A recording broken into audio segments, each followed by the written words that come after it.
주의를 지키지 아니한 자들 이라는 제목으로 세 번째 시간 가져야 되겠습니다. 네, 우리 가인 발람 고라의 길은 11절부터 이제 나오는 말씀인데요. 지금 제목과 말씀을 이렇게 쓴 우리 방송부원이 당황하고 있는데요. 조금 틀려도 괜찮습니다. 지난 시간에 마무리를 잘 못해가지고 그래서 제가 본문은 그대로 5절부터 10절까지 하고 제목을 바꿨어야 되는데 제목을 못 바꿨어요. 다음 시간부터 이제 발람, 고라, 또 가인의 길에 대해서 살펴보게 될 것 같고요. 사실 가인과 발람과 고라 이들도요. 지금 여태까지 계속 말씀하는 가만히 들어온 이단자, 이 사람들 꿈꾸는 자, 그리고 우리 처음에 3절에 4절에 살펴봤던 경건치 아니한 자, 하나님의 은혜를 도리어 세귑거리로 바꾸는 자, 예수 그리스도 주지 되시는 그분을 부인하는 자, 다 그들을 가리키는 것이고요.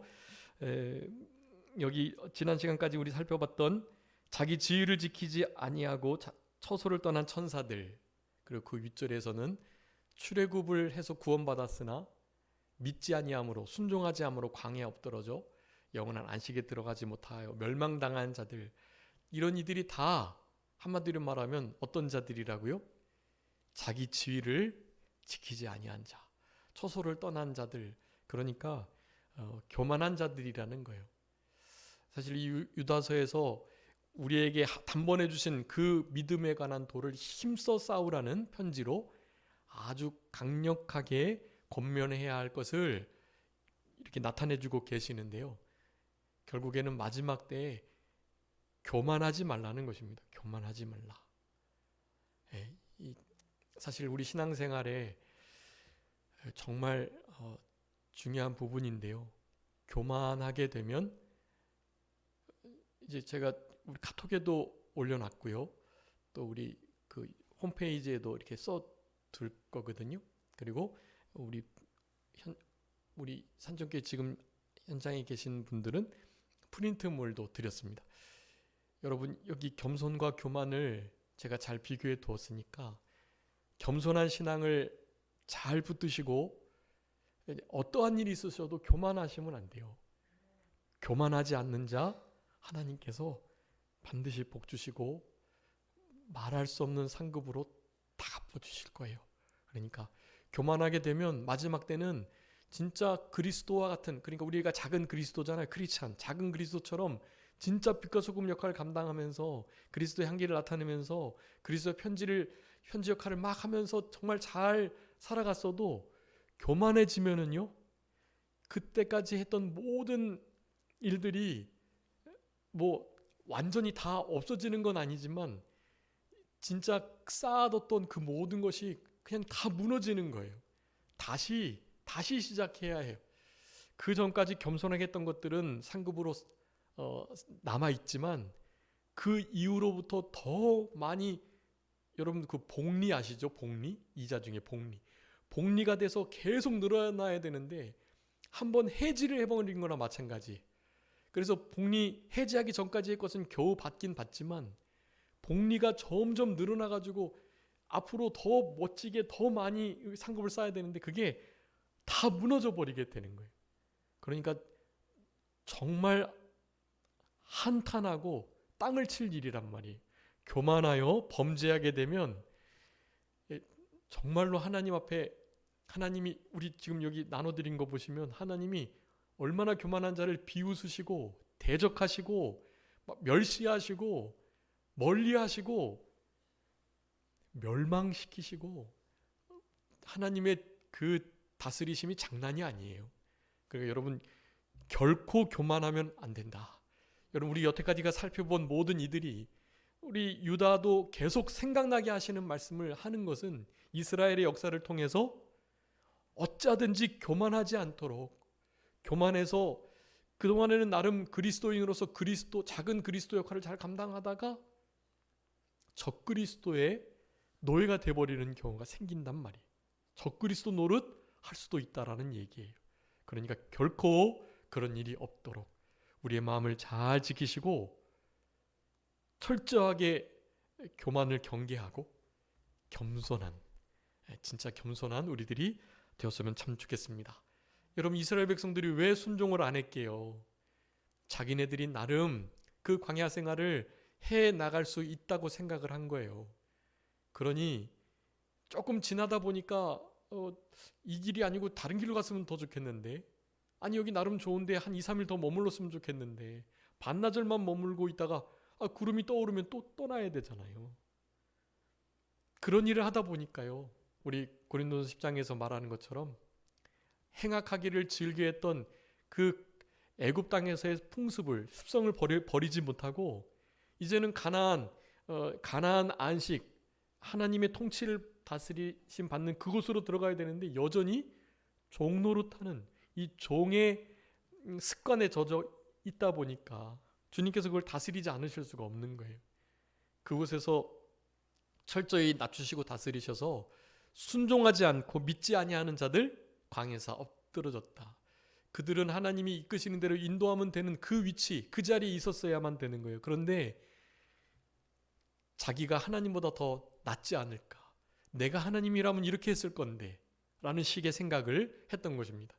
내가 하나님이라면 저 아론이나 모세와 같은 종은 안 세웠을 건데, 내가 나름 더 나은데, 이런 생각을 하게 해가지고요, 아론과 모세를 막 비방하고 그들을 향해서 원망을 했던 것이 다 자기 지위를 지키지 아니한 자들이에요. 지난 시간까지 살펴본 우리 자기 지위를 지키지 아니했던, 자기 처소를 떠난 루시엘이 루치퍼가 됐다 그랬는데, 그 타락한 천사, 그 천사들이 하나님의 자리에 하나님과 같은 높임을 받고자 하다가 그와 같은 영원한 결박, 흑암에 가두어지는, 다시 하나님의 은혜의 자리에 돌아갈 수 없는 하나님의 내버려 두심, 하나님의 그냥 포기하시고 그냥 있는 그 자리에서 더 이상 은혜의 자리에 오지 못하도록 결박하시고 쇠사슬로 묶으시고 흑암 가운데 두셨던 그것을 우리가 살펴봤던 것입니다. 그러면서 이제 7절에 말씀해요. 소돔과 고모라와 그 이웃 도시들, 그 이웃 도시들은 신명기 29장에 의하면 스보임, 그리고 아드마, 이런 지역들도 그 이웃 도시들인데요, 이들은요 그들과 같은 행동을 했다라는 거예요. 그들이 누구예요? 타락한 천사와 같은, 그리고 이스라엘 역사 속에서 애굽에서 출애굽했는데도 광야에서 엎드러졌던, 순종하지 않고 믿지 아니함으로 멸망을 당했던 바로 그들과 같은 행동을 했다라는 것입니다. 여러분, 광야에서 엎드러진 자들, 아까 네 가지 죄, 무슨 죄였죠? 고린도서 10장에서 원망, 시험, 그리고요 우상숭배와 간음, 이 네 가지 죄예요. 우상숭배와 간음들 같이 가는 거고요, 원망과 하나님을 시험함이 또한 같이 갑니다. 하나님을 시험하면서 하나님의 함께 하시는 것을 제대로 의식하지 못하니 원망 불평이 막 나가는 거예요. 그러다 보면 하나님을 멸시하는 자리에까지 이르게 되고요, 그러니까 하나님을 이제 마음으로 점점 떠나서 간음하고 우상숭배하는 자리에까지 나갔던 그들과 같은 행동을 했다는 겁니다. 7절에 음란하며, 자, 다른 육체를 따라가다가 영원한 불의 형벌을 받아 거울이 되었다라고 말씀합니다.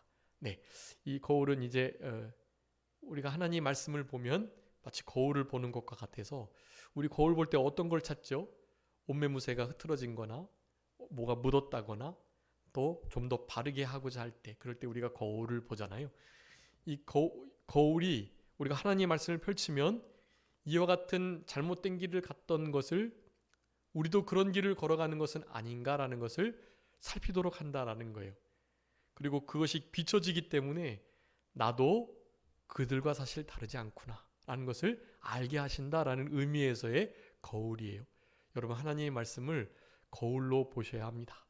그래서 진짜 본받아야 할 다윗과 같은 하나님 마음에 합한 자로서 너무나 큰 죄도 범했잖아요. 그럼에도 철저하게 회개하고 정말 겸손하게 하나님 앞에 정말 아주 철저히 회개 합당한 열매를 맺으면서 그 이후에도 계속해서 하나님 앞에 죄송한 마음을 갖고 몸둘 바를 모르고 끝없이 낮아지는 그와 같은 자리에 있게 되는 바로 그 다윗이요. 사실은 그런 모습까지도 우리 하나님은 아시고 내 마음에 합한 자다라고 말씀하셨던 거예요. 여러분의 삶 속에 나는 다윗보다 더 하나님 마음에 합한 자로 살았으면 좋겠다 하는 그런 좀 소망이 있으셨으면 좋겠어요. 다윗보다 더. 다윗은 그런 큰 실수했잖아요. 거짓말하고 간음하고 살인하고 물론 즉시 회개하긴 했지만 그런 죄에 우리는 안 짓도록 하면 되잖아요. 물론 이미 마음으로 간음하고 마음으로 살인하고 얼마나 많이 수도 없이 마음으로 자기를 속이고 하나님을 속이고 남들을 속이고 그렇게 속이는 자리에 있었잖아요. 그렇지만 다윗이 그랬던 것처럼 실제적인 행동으로는 그렇게 안 해야지 하는 마음을 가지시면서 다윗보다 더 하나님 마음에 합한 자다라는 하나님 심판대 앞에서의 칭찬을 받는 우리 산정교회 성도님들이 다 되셨으면 참 좋겠습니다. 그런 우리들이 될 때 사실 이런 말씀들을 함께 나눈 우리 서로가 서로에게 자랑이 되는 거예요. 영광의 면류관, 자랑의 면류관. 서로가 내가 저분께 가르침을 받아서 함께 신앙생활했다.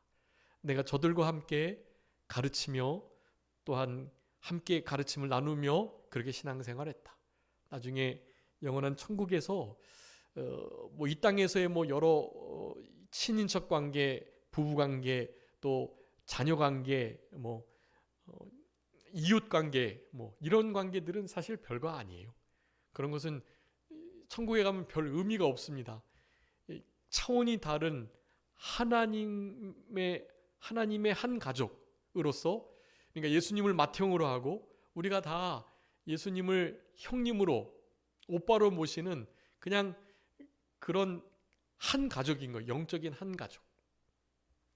거기는 사실 이제 차원이 다른, 그래서 하나님이 딱 우리가 아버지라 부르긴 하지만 우리가 말하는 그런 남성을 가진 것이 아니에요. 하나님은 우리가 지금 생각하는 남녀의 성과는 전혀 다른, 그런 전혀 다른 개념의 존재시단 말이에요. 우리가 이해를 못해요. 천국의 언어는 뭘까요? 몰라요. 그것은 최초 아담과 하와가 썼던 그 언어일 수 있고, 그러니까 바벨탑 사건 이후로 언어가 혼잡하게 돼서 언어가 다 나뉘어졌는데 그 최초의 언어가 히브리어, 헬라어, 아니면 영어, 한국어일 수도 있고요. 그렇지 않을 수도 있는 것이고요. 성경에서 그것을 말하지 않으니까 사실 모르는 거예요. 그래서 천국의 언어라고 표현할 수 있는데 그런 차원이 다른 세계란 말이에요. 그래서 지금의 우리의 인간관계를 생각하시면 안 돼요. 그렇지만 너무나 분명하고 확실한 관계는 바로 함께 신앙생활한 거, 함께 어려움을 이겨내고 불신앙의 요소들을 싸워내며 이 땅에서 함께 지어져가는 성전이 된 믿음의 한 영적인 가족. 이 가족들은 천국에서 유의미해요. 의미가 있어요. 거기서는 서로가 서로 한 지체로서, 이제 거기는 제가 목사가 아니에요. 카톡에도 제가 성도라고 썼지만 저는 진짜 성도가 제일 좋은 이름, 우리 주방위 주원에게 늘 말하지만 이제 제가 주님이 부르셨을 때 그 위패에다가 이렇게 목사 송기진 이렇게 쓰지 말고 성도 송기진이라고 쓰라고 제가 그렇게 늘 말을 합니다. 성도 가장 복되고 정말 귀하고 너무너무 사모되는 그런 호칭이고요.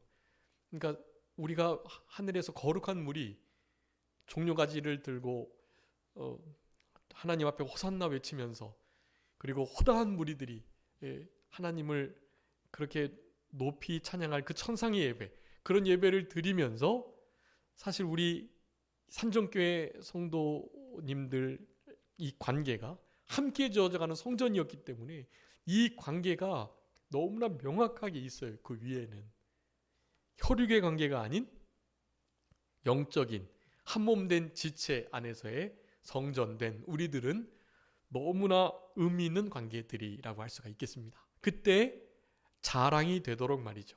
자랑이 되도록 뭐 다른 것은 정말 다 잊어버리셔도 여러분 하나님을 가장 두려워하고 가장 사랑하는 이 경외의 마음, 이 경외의 신앙을 즐거워하심으로요 겸손케 되고 결코 교만하지 않는 우리들이 되어서 하나님이 정말로 잘했다 칭찬하실 수 있는 그런 우리 모두가 되었으면 참 좋겠습니다. 여기 본문에서는 그것을 지금 말하고 있는 거예요. 그러면서 다른 육체를 따라가다가 영원한 불의 형벌을 받았다. 다른 육체가 무엇입니까? 우리 로마서 1장에 있는 것처럼 또 우리 레위기, 민수기 하나님께서 아주 명확하게 강조하셨던 것처럼요. 바로 하나님이 만들어 주신 창조의 원리, 남자와 여자, 이것이 아닌 것이 다른 색, 다른 육체예요.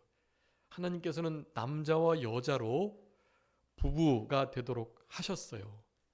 그런데 여러분 지금 이 시대는 어떤 시대입니까? 이제는 부부의 정의를 남녀라고 하면 차별이 돼가지고요. 남자 여자로만 부부가 된다라는 말을 하면 법에 걸려가지고 벌금을 물거나 감옥에 가게 돼 있어요. 지금 이게 사탄의 계계가 아니고서 무엇이겠습니까? 이게 너무나 명확한 인간의 본성과 또 하나님의 창조의 원리를 180도 뒤집어 놓은 세상이 되었습니다. 그것은 현재만 있었던 게 아니에요, 여러분. 옛날부터 그 일이 있었던 것입니다. 거기에 아주 대표적인 예가 바로 소돔과 고모라라는 거예요. 네, 소돔과 고모라. 네, 아브라함의 조카 롯이 그곳에 가서 있다가 의로운 심령이 상하여 하나님께서 그를 겨우 건져냈죠.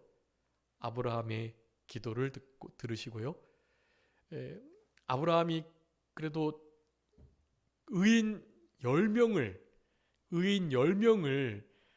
설마 없겠는가? 거기 롯도 있는데 롯 아내, 롯 자녀들 뭐 얼마나 충분히 10명은 넘을 줄 알았던 거죠, 사실은. 10명이 안 되었기 때문에 소돔과 고모라가 멸망을 당할 수밖에 없었습니다. 그런데 그들의 죄 가운데 가장 핵심 중의 핵심은 사실 여러 가지 죄들이 있어요. 사회적 약자들을 돌보지 않고 그리고 상당히 하나님의 이 말씀을 저버리는 그러한 일들을 소돔과 고모라, 아드마, 스보임 이런 이웃 국가들이 어마어마하게 행했어요. 하여간 여러분 그런 고서를 좀 읽어보시면 아시겠지만 지금 소돔과 고모라 그 이웃 도시들의 죄가요 지금의 죄와 결코 못하지 않아요. 지금의 죄보다 더 잔혹한 죄들이 많아요. 상상을 초월합니다. 지금 우리가 퀴어 축제하고 동성애 하는 것에 대해서 그것이 이제 좀 물밑에 있다가 드러났으니까 그것이 조금씩 이제 나타나고 심지어는 이제 교과서까지 동성애를 어떻게 해야 한다는 것을 지금 교육하고 있다 그래요. 그런 상황까지 될 정도로 드러나 있지만 여러분 동성애는 그 뿌리가 너무나 깊어가지고요. 이 진짜 지금 우리가 말로 이렇게 표현할 수 없을 정도로 정말 형편없는 그런 일들이 이미 옛날부터 있었어요. 지금부터 4,000년, 6,000년 전부터 있었던 거예요. 그 일은 사실은. 네. 그래서 그것이 왜 그러냐? 이 다른 색을 쫓는다. 또 음란하다라는 것은요. 자기 위치를 떠난 거예요.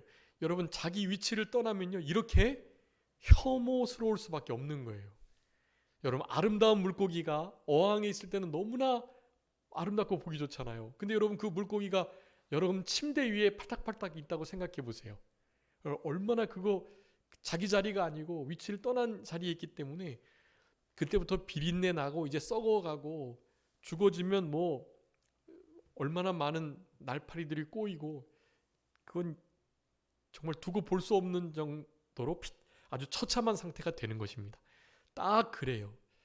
여러분 하나님을 떠난 자들은요 그렇게 혐오스러운 일을 할 수밖에 없고 하나님의 창조의 법을 명확하게 가정의 법을 노동의 법을 아주 180도 거스려 가지고 하나님을 대적하는 자리에 있게 된다라는 것입니다. 여러분 소돔 성 이름과 같이 소도미라고 하는 거 혹시 들어보셨는지 모르겠어요. 소도미는요 동성애란 뜻이에요. 동성애. 그 이름 자체가요. 그렇기 때문에 그 죄로 말미암아서 하나님의 준엄하신 심판을 피할 수 없는 자리에 놓았다. 그 심판은 무엇입니까?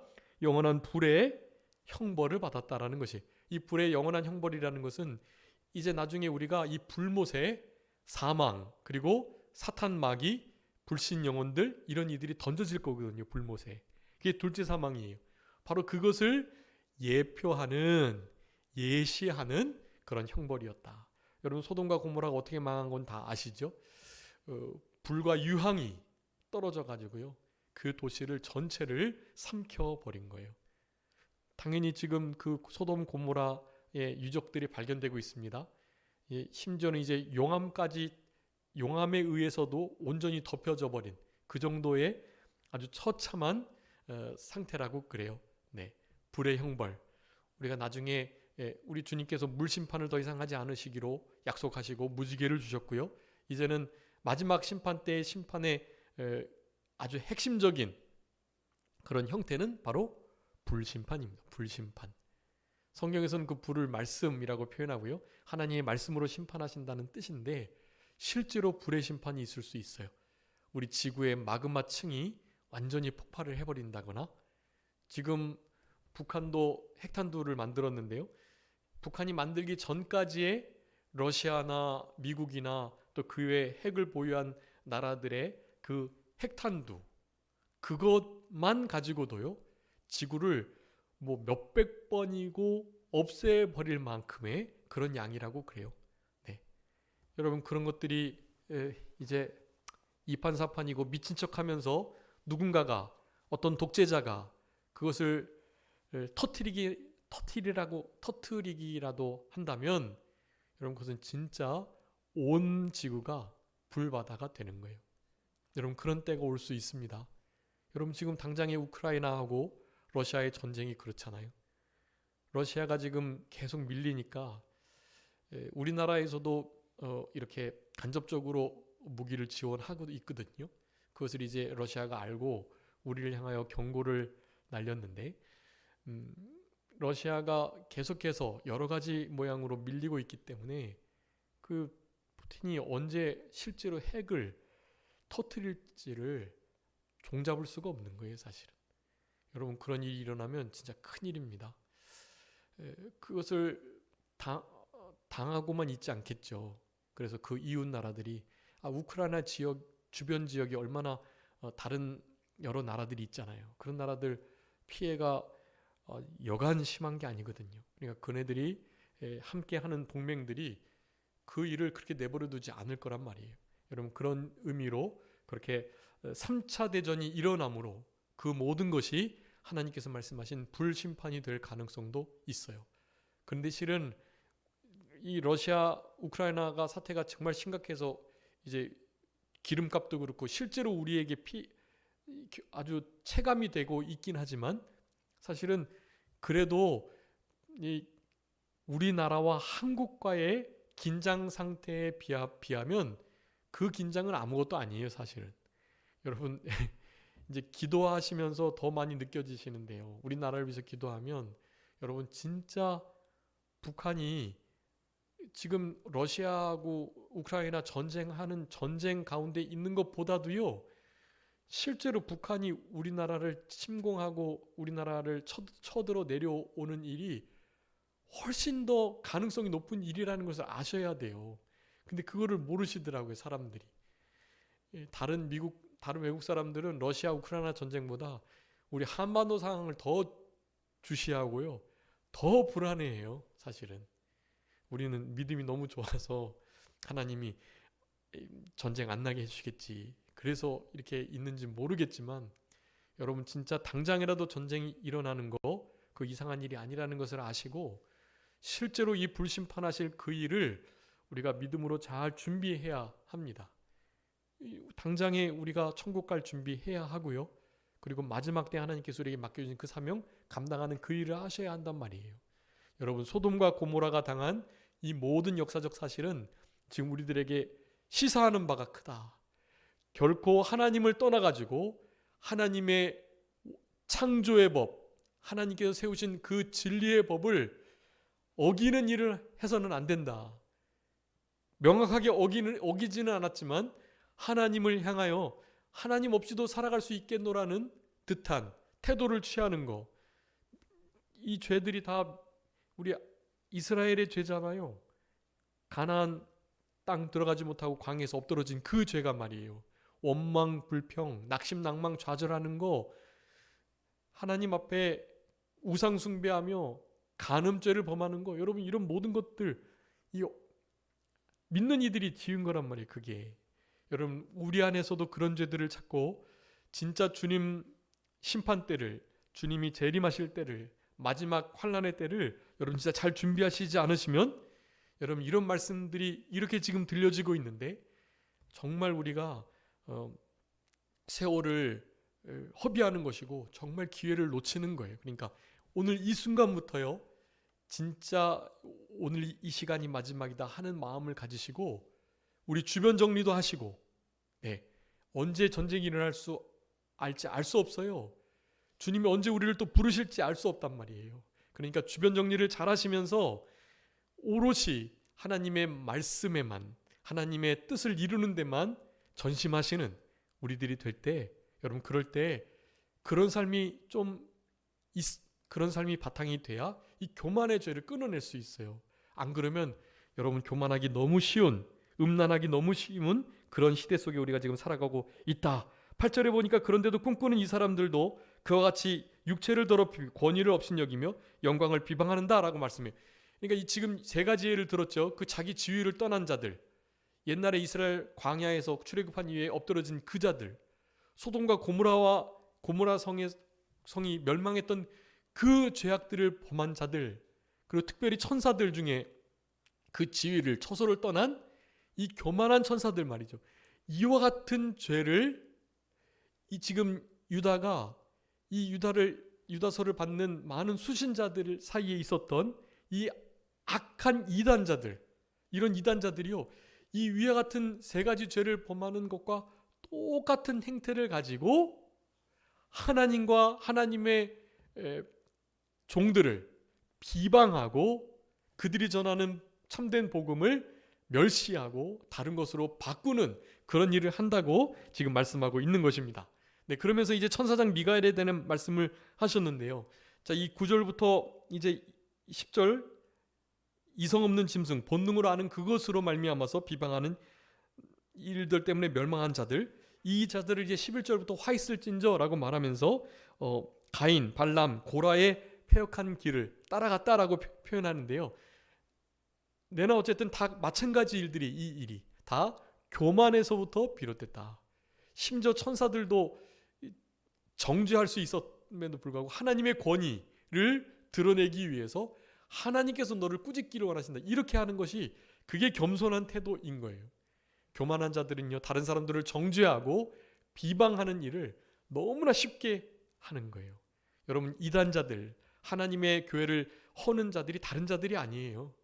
이렇게 교만하여서 말을 함부로 하고 다른 사람들을 비방하기를 너무나 좋아하는 자들, 여러분 그런 자들이 진짜 거짓 선지자들, 적그리스도 노릇하는 자들과 정말 가까운 자들이다라는 것을 여러분 기억하시면서 여러분 결코 교만해지지 않으시도록 우리 신앙을 늘 붙드시는 우리들이 돼야 되겠습니다. 여기 우리 나눠드린 프린트물을 잠깐만 봐주세요.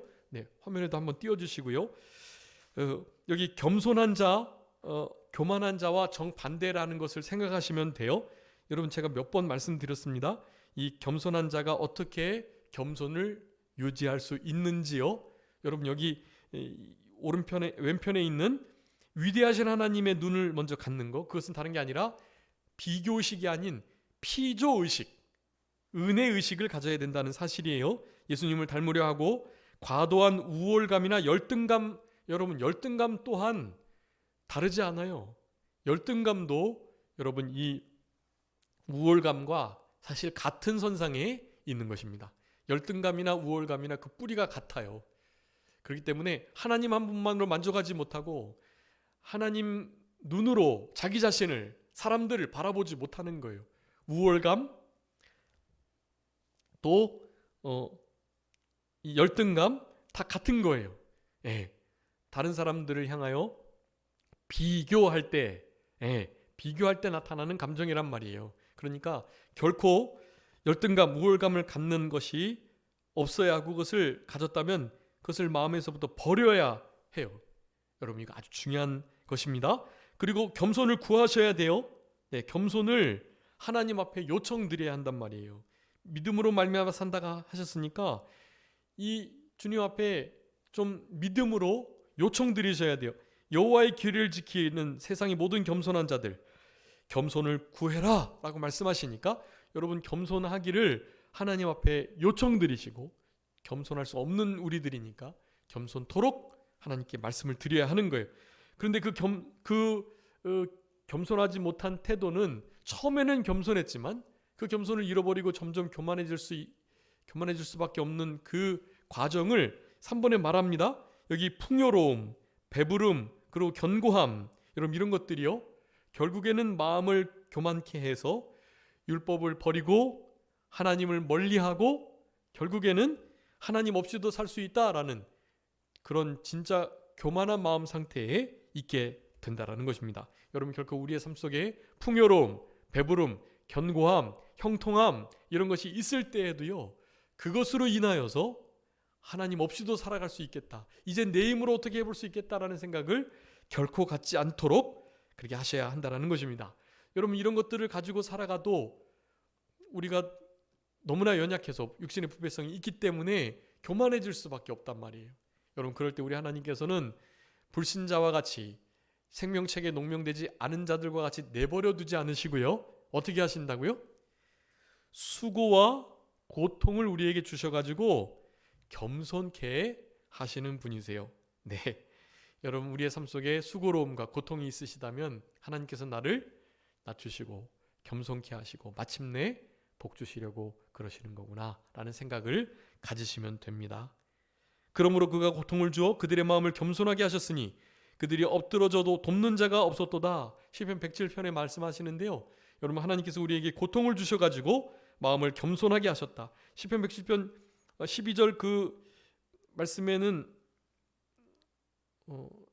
수고로 저희 마음을 낮추셨다라고 말씀하는데요, 이것이 개역 성경이고요, 그 윗절이 개역 개정 성경이에요. 그래서 고통을 주시고 수고로서 우리를 마음을 낮추셨다, 여러분 우리를 겸손케 하셨다라고 말씀하는 거예요.